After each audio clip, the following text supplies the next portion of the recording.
Good morning student.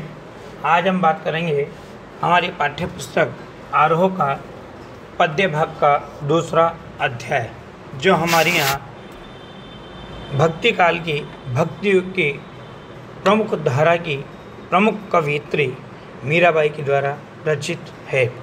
Mirabai के दो पद यहाँ पर प्रस्तुत किए गए हैं। सबसे पहले मैं आपको मीराबाई के बारे में जानकारी प्रदान कर दूँ कि मीरा एक राजघराने की बेटी थी और एक राजघराने की बहू थी। मीरा का जन्म सन 1498 में मेड़ता के मारवाड़ रियासत के कुड़की नामक गांव में हुआ।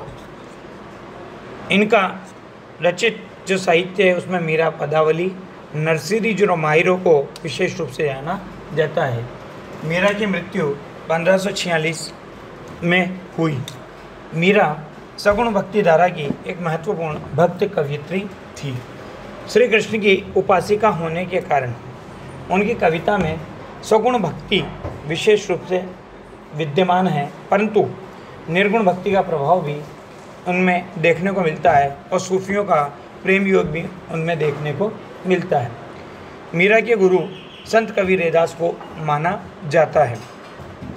बचपन से ही उनके मन में कृष्ण भक्ति की भावना जन्म ले चुकी थी, इसलिए वे कृष्ण को ही अपना आराध्य देव और पति मानती रही।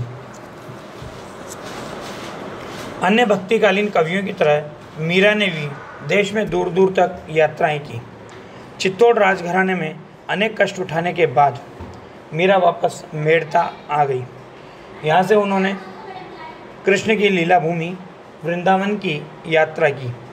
जीवन के अंतिम दिनों में वो द्वारका चली गई। माना जाता है आज भी कि रणछोड़ दास जी का जो मंदिर है वहाँ की मूर्ति में मीरा अपने शरीर के साथ समाहित हो गई। अब मीरा की विचारधारा कैसी थी, मीरा कैसे भक्तिभाव करती थी, मीरा किनका विरोध करती थी, उन बातों को प्रकट करते हुए कवि कह रहे हैं कि उन्होंने लोकलाज और कुल की मर्यादा के नाम पर लगाए गए जितने भी सामाजिक बंधन थे और वैचारिक बंधन थे उनका हमेशा विरोध किया। पर्दा प्रथा का पालन भी मीरा के द्वारा नहीं किया गया। मंदिरों में सार्वजनिक रूप से नाचने और गाने में उन्होंने कभी हिचक या संकोच महसूस नहीं किया। मीरा मानती थी कि महापुरुषों का साथ प्राप्त करना या महापुरुषों के साथ संवाद करना, जिसे हमारे यहाँ सामान्य बातचीत में सत्संग कहा जाता है, उस सत्संग के माध्यम से ज्ञान की प्राप्ति होती है और ज्ञान से ही इस समाज में, इस मानव जीवन से मुक्ति प्राप्त होती है। अपनी इन मान्यताओं को लेकर वे हमेशा दृढ़ निश्चय बने रही। निंदा या बंदगी उनको अपने पद से कभी विचलित नहीं कर पाई। जिस पर विश्वास किया उस पर उन्होंने अमल भी किया। इस अर्थ में उस युग में जहाँ रूढ़ियों से ग्रस्त समाज का दबदबा था, वहाँ मीरा स्त्री मुक्ति की आवाज़ बनकर के सबसे पहले उभरी। मीरा की कविताओं को जब हम देखते हैं तो उनमें प्रेम की गंभीर अभिव्यंजना दिखाई देती है, उनमें विरह की वेदना है और प्रियतम से मिलने का उल्लास भी मीरा की कविताओं में देखने को मिलता है। मीरा की भक्ति माधुर्य भाव की है और मीरा की कविताओं का जो प्रमुख गुण है, प्रधान गुण है, वो सादगी और सरलता है। उन्होंने अपनी कविताओं में कोई विशेष शब्दावली का प्रयोग नहीं किया, कोई जटिल भाषा शैली का प्रयोग नहीं किया। अर्थात कहा जाए तो उनकी रचनावली में, उनके पदों में कला का अभाव देखने को मिलता है और उनका ये कला का अभाव ही उनकी सबसे बड़ी कला मानी गई है। उन्होंने मुक्तक गेय पदों की रचना की है। उनकी भाषा मूलतः राजस्थानी है तथा कहीं कहीं ब्रज भाषा का प्रभाव भी देखने को मिलता है। कृष्ण के प्रेम की दीवानी मीरा पर सूफियों का प्रभाव भी देखा जा सकता है। मीरा की कविताओं के मूल में दर्द दिखाई देता है। वे बार बार इसलिए कहती हैं कि मेरे दर्द को पहचानता कोई भी नहीं है, न तो शत्रु पहचानता है और न मित्र पहचानता है। यहाँ पर आपका जो प्रथम पद प्रकट किया गया है या प्रस्तुत किया गया है, उस पद में मीरा ने श्री कृष्ण के प्रति अपने अनन्य प्रेम भाव समर्पण को अभिव्यक्त किया है और इस संसार के वह लोग जो सांसारिकता में लिप्त रहकर व्यर्थ के कामों में, माया मोह के बंधनों में उलझे रहते हैं, ऐसे व्यस्त लोगों के प्रति दुख का भाव भी मीरा ने प्रकट किया है। तो देखिए मीरा अपने प्रथम पद में क्या कहती है कि मेरे तो गिरधर गोपाल दूसरों न कोई, जाके सिर मोर मुकुट मेरो पति सोई। मीरा कहती है कि संसार में मेरे तो गिरधर गोपाल, गिरधर यानी उस गिरी को धारण करने वाले, अर्थात श्री कृष्ण का दूसरा नाम क्या है? गिरधर, और गोपाल यानी गायों का पालन करने वाले, ये भी श्री कृष्ण का नाम है। तो कहती है कि संसार में अगर कोई मेरा अपना है तो वो कौन है? वो केवल गिरधर गोपाल श्री कृष्ण ही मेरे अपने हैं। इस संसार में दूसरा कोई भी मेरा अपना नहीं है।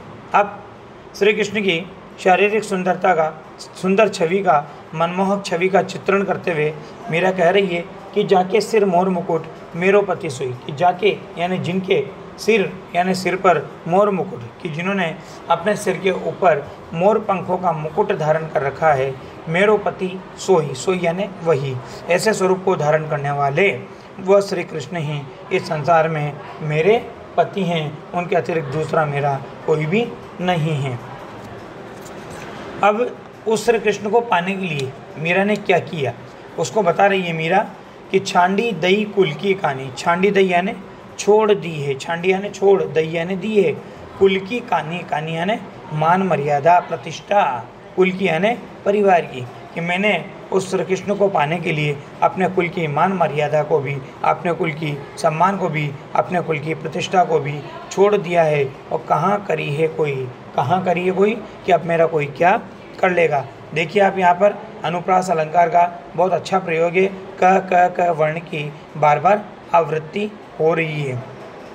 उसके बाद सत्संग को महत्व देते हुए मीरा कहती है कि मैंने उस श्री कृष्ण को पाने के लिए क्या किया? संतन डिंग बैठी बैठी, बैठी बैठी में पुनरुक्ति प्रकाश अलंकार है। संतन यानी संतों के, डिंग यानी साथ में या पास में, बैठी है बैठी यानी बैठ बैठ करके।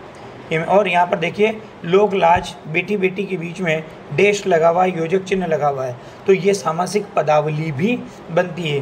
तो मीरा कह रही है कि संतन डिंग बैठी बैठी लोक लाज खोई, मैंने तो इस संसार में उस श्री कृष्ण को पाने के लिए संतों के साथ बैठ बैठ करके लोक यानी संसार की लाज यानी मर्यादा को खोई यानी खो दिया है। अर्थात मैंने तो अपने कुल की मर्यादा के साथ साथ इस संसार की मान मर्यादा को भी खो दिया। यहाँ पर मीरा का विद्रोही स्वरूप देखने को मिल रहा है कि स्त्री के लिए जितने बंधन उस समय में थे, उन बंधनों से मीरा अपने आप को मुक्त रखना चाहती है।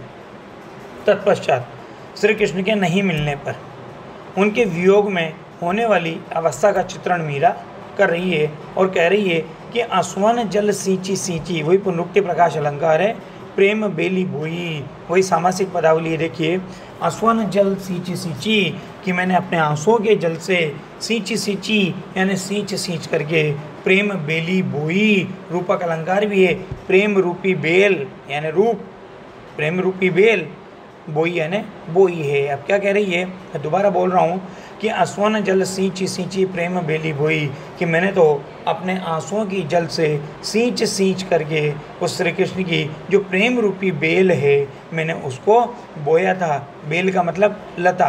अब वो बेल किस सीमा तक फैल चुकी है, किस हद तक विकसित हो चुकी है, उसका चित्रण कर रही है मीरा और कह रही है अब ता बेली फैली गई, कि अब तो वो बेल पूरी तरह से फैल चुकी है।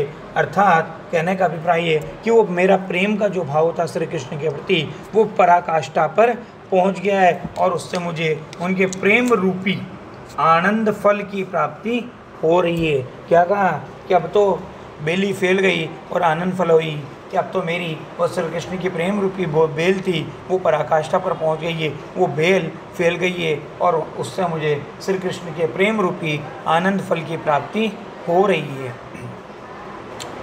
तत्पश्चात मीरा कहती है कि दूध की मथनियाँ बड़े प्रेम से बिलोई, कि दूध को मथने वाली जो मथनियाँ होती है उससे मैंने क्या किया, इस श्री कृष्ण के अत्यधिक प्रेम से बिलोया है। कह रही है देखो कि दूध की जो मथनियाँ होती है उससे मैंने क्या किया, उसी प्रकार से जिस प्रकार दूध से मथनियाँ को मथते हैं उसी प्रकार से मैंने क्या किया है, श्री कृष्ण के प्रेम को भी मथा है, प्रेम से भी बड़े प्रेम से मैंने इसको बिलोया है। और इस प्रेम रूपी दधी यानी दही, मथी यानी मत करके, घृत यानी घी, काढ़ी लियो यानी निकाल लिया कि इस, और मैंने इस प्रेम रूपी दही को मत करके इसमें से क्या किया, इस प्रेम रूपी दही को मत करके कृपा रूपी घी या प्रेम रूपी घी निकाल लिया है और डारी दही छोई, और छोई यानी छाछ, और डारी दही छोई, और सांसारिकता की छाछ को, संसार के सुखों की छाछ को, विषय वासनाओं को, भौतिक सुखों को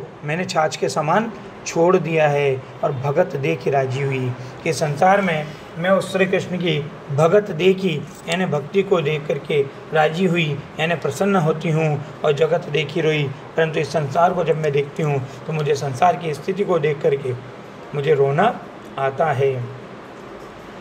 अंत में मीरा अपने आप को इस संसार से पार उतारने की प्रार्थना करते हुए कह रही है कि हे प्रभु, ये मीरा आपकी दासी है, दासी मीरा लाल गिरधर की है। मीरा तो उस श्री कृष्ण की दासी है, इसलिए उस श्री कृष्ण से प्रार्थना करते हुए क्या कह रही है, तारो अब मोही, तारो यानी पार उतारो, अब मोही यानी अब मुझे, कि हे भगवान, हे कृपा सिंधु, हे दया के सागर, हे मेरे प्रियतम, हे मेरे पति परमेश्वर, मैं आपकी दासी हूँ, इसलिए आप मुझे क्या करो, मेरे ऊपर अपना कृपा दृष्टि डालो और मुझे इस संसार रूपी सागर से पार उतारो। यहाँ पर देखिए मीरा का श्री कृष्ण के प्रति संपूर्ण समर्पण का भाव अभिव्यक्त हुआ है। धन्यवाद।